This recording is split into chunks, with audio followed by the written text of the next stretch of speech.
The Disrupt Education vlog can be found on YouTube. To hear it in podcast form, search Disrupt Education on any of the following podcast platforms: Anchor, Apple Podcasts, Google Podcasts, Breaker, Castbox, Overcast, Radio Public, Pocket Cast, Spotify, or Stitcher.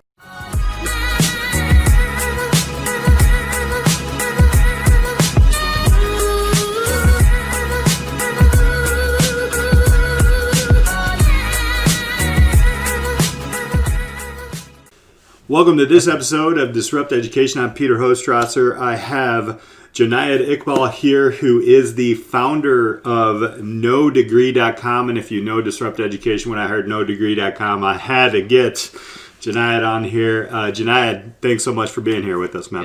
Is that the fastest you got someone on the podcast? Because it was less than 12 hours? It was less than 12 hours today, man. It was awesome. I told my students, so what we're talking about is we had a career day, and this guy's the keynote speaker.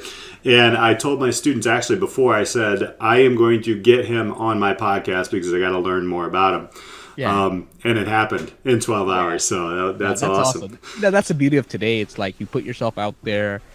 And, it's just funny how these things worked out. It's like I met Stacy online, right, on LinkedIn. And now it's like because of her, I met you, right? And because of you, I'll meet someone else. And because of me, you'll meet someone. And, that's how, these things work.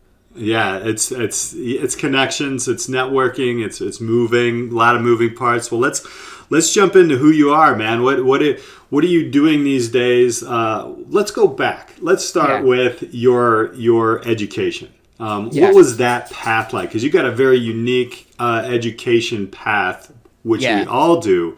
But let's talk about your path in education, man. Look, I mean, I was always a good student. I think by the third grade, that's when I became a really good student, right? I think second grade, if you look at my report card, it was like talks too much. I had we used to have E, G. I had like an N, S, satisfactory, and an N. I had a lot of S's and N's and whatever. By third grade, I was getting like the E's and G's, right? And then before it switched over to like the 3s and 4s, and I was always very good in math and stuff. And I was good too. I did talk too much. Like that was every report card. It's like he socializes too much, and it kind of worked out. Like I guess there was a sign, right? And I went, like, my parents were big. Like, I've always had tutors and all that stuff. And it's not like I needed tutoring. It's just like you had to have a tutor, right? You had to be on top of the stuff.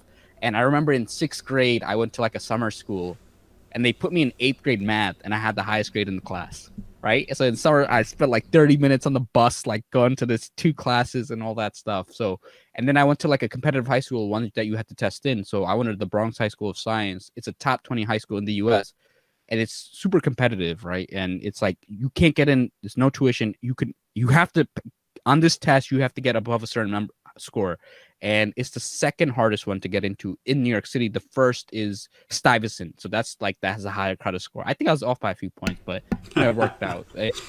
And that really impacted it, and it really affected my view on school, right? Because I didn't necessarily hate school. I hated the admin aspect of it, and I hated the fact that it was so much work at such a young age. Like I worked harder in Bronx Science than I did at Columbia.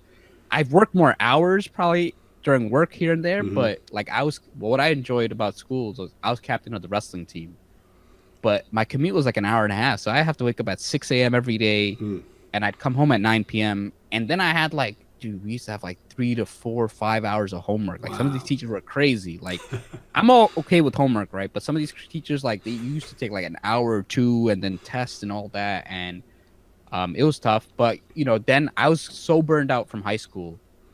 Our school has a system where Stony Brook University, it's called on-site admissions. You just bring in your report card, your SAT score, ACT score, and they tell you whether you got in or not. Now, unless you're below like an 80 average, you pretty much get in on site, and then you have to fill out the application. So I got in, and all I had to do was copy and paste my application into that. I didn't even finish that. So even though I got into the school, I didn't even like check them out. I was so burned out. I just had to, because I was like, I wanted to be a gym teacher and all that. So so you didn't know that. I went to SUNY Cortland for a semester. I wanted to be a gym teacher. Yeah. But when I sort of, due to some life things and all that, and also the fact that as a teacher, there is a lot of liability. I thought I would be a gym teacher. I would just work out with the kids and I'll be fit and all that. But there's a lot of liability involved, right? Like if a kid gets hurt while you're playing or over there, it's a lot. So that kind of like took me off that path. And then I kind of went complete opposite I went, majored in applied math and economics. I graduated with a 3.81. Like, typically, like I got like the high in all my econ classes. I got straight 4.0. I was typically always a top student or top two. Math, some classes I was a top student, but there were some super smart kids in math. But I was always, I did well. I won an award in my department. I wanted to be an actuary. I got into Columbia. That was mainly for my parents and stuff. Because my parents, like, they're immigrant parents, right? To them, education, and they just so that made them really happy. That was like one thing. They're like, oh, okay, he knows what he's doing and stuff. And then, I worked at MetLife for a few years. But when I got into Columbia, I saw a post on Reddit, and someone asked, for those, they have a subreddit called Ask Reddit. It was like, for those of you without a college degree who make over six figures, what do you do and how'd you get the job? And I was looking at these. I was like, claims adjuster, I'm a surveyor, I'm this technician. And I realized, how'd you get the job? My uncle, my cousin, my friend, or my high school teacher told me about it. And I was like, why can't I be that friend, right? What if you don't have that friend? Do you not deserve to, like, get paid? And some of these jobs paid well, right? They were all six figures. And it was like, hey, you do this for X number of years, you get this title, and you move up, and you'll get six figures clear easy. So I was like, oh, why can't I do that? And I searched up trades.com. It was like for sale, but I was like, they're going to ask dictionary word. They're going to ask a lot of money. Put up NoDegree.com. Eventually, like, it was a reseller. We got it for like $1,400, and the rest was history. And then it was like 6 years of just figuring out. Like, unfortunately, I had to get a job because I'm not wealthy, and so I worked for a few years. But eventually, I came to a point where, like, my goal was always to work on NoDegree.com full time, and thankfully, I live at home, so that enabled me to sort of start my business. And thankfully, now it's really taken off to the point where it's like I'm set. But I still have a long way to go. So that's sort of my journey. Yeah, right? I mean, I think what I heard a lot in there is a lot of numbers. I'm obviously you're a math guy. I love it. And my father was a math teacher for many years, so I really picked up on that. But then, I think what it resonates with a lot of young people, a lot of our young listeners, is they see that number, that $100,000 or six figures, and how do I get that? And that sparks curiosity. But then there's also the numbers of a lot of pressure and ranking, and I hear that in there as well. It's interesting. I didn't know you wanted to be a PE teacher. And obviously as a wrestling coach, I think you're into that as well. But let's shift a little bit and then talk about, okay, so you have NoDegree.com. Yeah. What is it that what's your why? What's the value here? What are you looking at doing? You alluded to it a little bit, but you were talking about like mentors and people to connect with. But overall, what are we looking to do with NoDegree.com, and then what are your challenges? So my main thing is I want to change the stigma attached to people without college degrees. A lot of kids go to college because their parents force them to. Or they just go to college because that's what you're supposed to do, right? And the thing is, it's very destructive because colleges have taken advantage of this. They charge so much. Like, look at tuition when you were younger, and now this year has really shown, like, no college has lowered tuition. Right. They're charging the same, and they don't have the same cost. It's like these Zoom classes. And if you think about it, the money's not going to the professors. Like, professors aren't obscenely rich. Right, it's going all into these admin programs and all that, and it's like, I really want people to understand that colleges are in the business of education, and you have to understand that. If you think of them as in the business of education, their decisions make sense. Don't think of them as these nonprofits that are very friendly and all that stuff. Because look, the day you graduate, they send these letters for donations after you're working on paying them off for many years, right? And I'm okay with college. It's just that it does not make sense. And then the other thing is, not everybody is good in the classroom. So a lot of people are defined by, this guy PhD from Harvard, or this guy is law school Harvard. There are some people who are just outright jerks, right? There are people who screwed over their business partners. There are people who are not ethical. They're not better than someone who's a mechanic or someone who's a garbage man or someone who's not that. And then the other thing is college. The thing is, that in order for something to be curriculum, it has to have a certain thing. It has to be developed, XYZ. It has to go through a certain process. Some of these industries develop so fast that you cannot really learn it in the classroom the same way, right? Like, AI, right? You gotta sort of be in the field and all that. And then the other thing is, I'm a big fan of like alternative paths. Mm-hmm. Like you should be able to, you see a lot of jobs, right? It says like, oh, I must have college degree, and you Yeah. look at it and it's like, but someone can do it without. Like, look, yeah, and I think, look, if it's a biology research job, must have college biology degree. Okay, that Right. makes sense. You work in the lab, you have this experience. But I see a lot of people who are experienced, and I work with a lot of clients, and they get rejected from jobs because they don't have the college degree. But these are jobs that they can do, Yeah. right? Yeah. And it just doesn't make sense. I'm not a big fan of like requirements just for the sake of requirements, especially when they eliminate people who can do the job. Yeah, there's a couple things I want to ask. Yeah, go Two ahead. big questions. I think the first question that came to mind is yes. Your parents were immigrants, and so Yeah, I work with a ton of first in the United States and immigrant parents, and the students are always coming to me asking, "What do I tell my parents because I don't want to go right into school? What do I?" Do you have any advice for that? I mean, that's that's a I'll very tell difficult you, conversation. there's really no advice because I have immigrant parents, and this is like 10 years out, Yeah. and they're so hard to convince. Like, it's to the point where I don't value my mom's opinion on things. Like, she just doesn't know about these things, and unfortunately, but I understand, right? That's what they Right. know, right? Like, my mom's sister is a doctor, her brother is like a PhD in Japan, right? He was like the first in the country. Like, he got a scholarship out of Bangladesh to go to Japan, Wow. right? Her two brothers are in the generals in the army. So like that's all they know, right? And this is the big thing that a lot of people don't understand. It's like our parents grew up, whatever they grew up. My parents were born like 50s to 70s, right? Yeah. Around that time frame. Everybody around them who went to college was ultra successful. Right. Right? It was Right. it was easy. You could get a music degree and work at IBM in the 90s, right? And you can Right. work your way up, right? Now it's like get a music degree and your local band won't even hire you. So that to them they see that. Yeah. But they the thing is times change, and they also like that was a time when you could work mow lawns over the summer and pay your tuition. It was like Right. $5,000, whatever, a couple thousand, and you work the summer and you pay it off, and it was just so that's what they know. So to them, they're like, hey, why don't you get that like this other person? But it's like a totally different time. It's like so much more competitive. It's like now the rise of technology. So it's like that's it's something that I think you have to do a plan.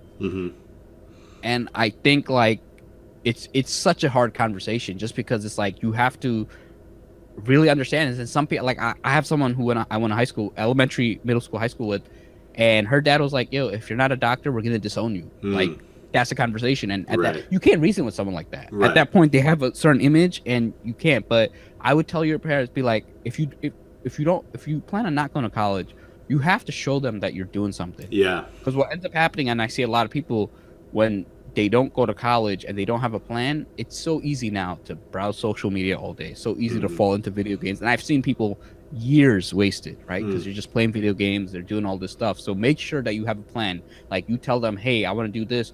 Or, if you don't want to go to school, go part-time. Yeah. Right? Find a way to compromise. Like go part-time and do that. And again, kind of show them. Or find a way to compromise. And then if you can't, like, you just have to, it takes years to kind of have it. I'll say my dad has got around because he kind of sees like, now he sees like, okay, money's coming in, Yeah. like he's hired people XYZ. My mom just doesn't really understand. I think maybe next year, like whatever, she'll kind of see it that I'll have even more money coming in and all that stuff. But it's just something that just takes time. Just anybody, like people change over the years, and Yeah. even with our parents, it's just like a lifelong relationship. And I think at 18 is definitely hard, just to even have that, because it's like I'll tell you, like I still have trouble like talking to my parents about like I have like the typical stoic immigrant dad, right? Like he'll just come in my room, he's like, hey, did you do this? He's like, why not? Yeah. And, that's it, right? That's the conversations I have with my dad. He's like, hey, you ordered too many packages. Yeah, I mean, as a father, I have a 15-year-old and a 12-year-old, and I find myself being my own dad like that, and Yeah. and it's hard because but the plan is huge. I think that's Yeah. exactly what we as parents want. We just want a plan. We Yeah. want what are you going to do? Don't sit around all day and Yeah. just soak in social media. That's a great. So on the other piece of that, what I wanted to kind of ask about is. I've talked to a few HR people in big corporations and such around like the degree. Now, one of the gentlemen that I talked to, I won't state the name of the company, but he was 35 and he's one of the top HR guys at this huge real estate, Yeah. mogul company. And he's going through and scratching off college degrees on these necessities to Yeah. hire somebody. How do we get more companies to see this? Because if you can show value all over Yeah. the place. You know what? More and more companies are seeing this because Google, IBM, Microsoft, they all removed the college degree requirement. So more and more companies are seeing this. But just realize that even though if it's official company policy, it may not be that person's policy because Yeah. that person went to school and stuff. And what has to happen is more people have to get in without college degrees and have to be great employees, because once that happened, then you have a live example. This is the big issue with a lot of companies, right? The biggest source of hiring is referrals. And who do people refer? People they went to college with, right? So that's another thing. So if you don't have a college degree, you have to build your network. And I will say that it's not hard to build your network, but you have to be active. Like Yeah. college is a very passive way to build your network. You go, whatever, boom, you went to the school. You have to make sure you do things like, hey, you're part of this local networking group. You're part of this. You go reach out to someone so they connect you with the recruiter. You do that. So it has to be like an active, like companies are slowly doing their part. So look, first they did the requirements. So at least now it's acceptable, right? Yeah. Now it's like you have to get in front of them and show them. So, like in real estate, you have to show like, hey, just because you don't have a degree does not mean you're not educated. It does not mean you're not passionate. It does not mean you have communication skills. So demonstrate that. Yeah. And you're going to see that a lot of people, they like people who have initiatives. That's like the biggest thing. Initiatives and passion, that's something that you can't show on a resume. And that's something you can never learn in college, right? That's Yeah. something you just have and you develop. So that's kind of what I would tell people. It's like companies are starting to kind of open the door. You got to go in and blow that door, crack that door wide open. That's great advice. I mean, I see it on both ends, and it's such an eclectic time to be alive. Really, we all these crazy things are happening. Education has been primed for change, and now we're forced into it through pandemic and all kinds of social justice challenges that we have. So, talk to me a little bit about NoDegree.com. What can people see in it? Where can people connect with it? How do people interact with NoDegree.com? What does that look like for students and parents? So there are several ways. I personally, like, my goal is to help a lot of people, right? And because I know, like, look, interview prep and resumes, there's only so much I can do, right? Like, I can't do 100 resumes next week, right? So my goal is I want to educate through content. So I spend a lot of time. I have like a small YouTube channel. The content, like on NoDegree.com, I'll talk about how to network, right? I'll have a networking short edition, networking long edition, how to prepare for an interview, how to, what is a welding job. So I'll focus a lot of different content. How do females rise in the workplace? Like, all that stuff. How to move up in the workplace. So that's sort of, and all that's free. And I'll recommend books too. Like, hey, how to negotiate salary. Go read these 2 books. That's very important for you. So that's one thing. The other thing is the podcast. Like, I started the No Degree podcast because I saw that there are a lot of people without college degrees, but their stories weren't out there. Like, people like, how do you become like a welder level 3? And it's like, hey, how do you become an electrical contractor? What's the process? It's like, oh, okay, it takes 7 years. You have to be in the union, get your thing. And then you can sort of go and you have these licenses and all that. And so that's why I interview people. Like, I've had people, like one guy, he currently works at Twitter, right? And he worked at Salesforce. And I had another guy who's a comedian and he made $18K as a comedian. He became a salesman and now he's making over $500,000. It's like a lot of people talk, but I want to introduce people to the journeys, and every episode's a little different. And I'm not saying you got to become a salesman or you got to do it this way, because everybody has something different in life that they want to do. But that's sort of how the best way to interact with NoDegree.com. And then obviously you can connect with me on LinkedIn. I have content relating to that. That's another way to really make the most of it. Excellent, excellent. Last two suggestions, and I'm going to ask you, what Yeah. would you say? What advice would you give a high school student right now? And then on the other end, what advice would you give parents of a high school kid about ready to transition to the next level of whatever their learning journey is? So we'll start with the student in Yeah. school. Okay. Awesome. So I actually recently became a certified career coach. There's a certification called the UMAP. There's the Gallup Strengths Finder test, and it's kind of on steroids. So what I would kind of say is that, especially as a high school student, like my biggest strength is self-awareness. I know what I'm good at. I know what I'm not good at. And same thing with, and this goes to the parents too. Understand what your kid's good at and know what they're not good at. Because oftentimes parents, we try to live vicariously through our kids. It's just like, hey, I wrestled, my son got to wrestle, he got to do this stuff. But and I would encourage everyone to take like the Gallup Strength Finder test to figure out like, hey, what are you good at? Like, you can't tell an introvert, go to parties all day or go to these events. It's not them. It's not a part of them. And you can't tell someone, hey, you got to become an artist if they're not creative, right? So you got to figure out like, what do you like to do? What are your strengths at? Do you like working with people? Do you like solving problems? Do you like having impact? Figure that out.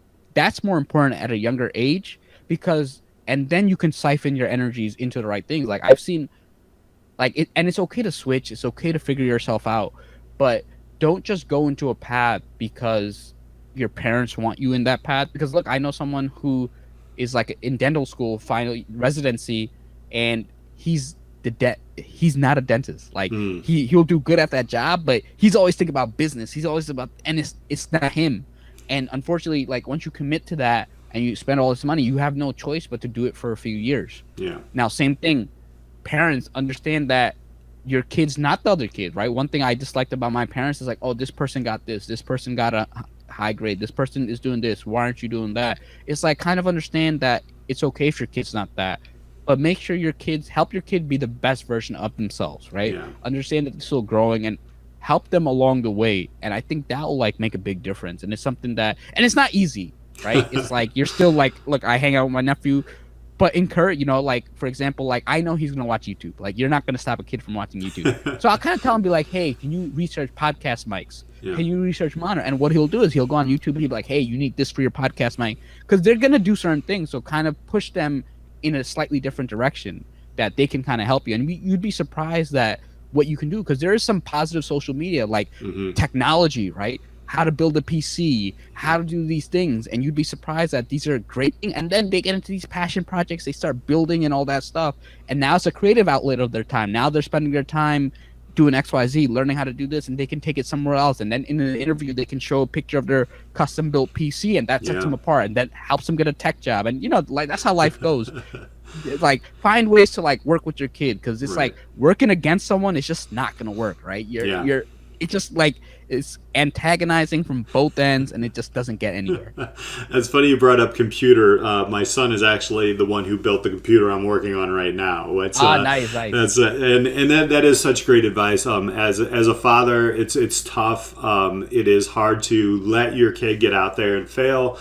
I know a lot of people think they're failures because their kid kind of hangs out at home while they're maybe 20 or so, but that's not the case. I mean, I totally agree with everything that you're saying there, and it's great advice. Hey, man, Jonaed, I want to thank you so much for hanging out with us on Disrupt Education. It's NoDegree.com. You want to check this out, and we'll put all the stuff up down below. Thank you all so much for hanging out with us on Disrupt Education.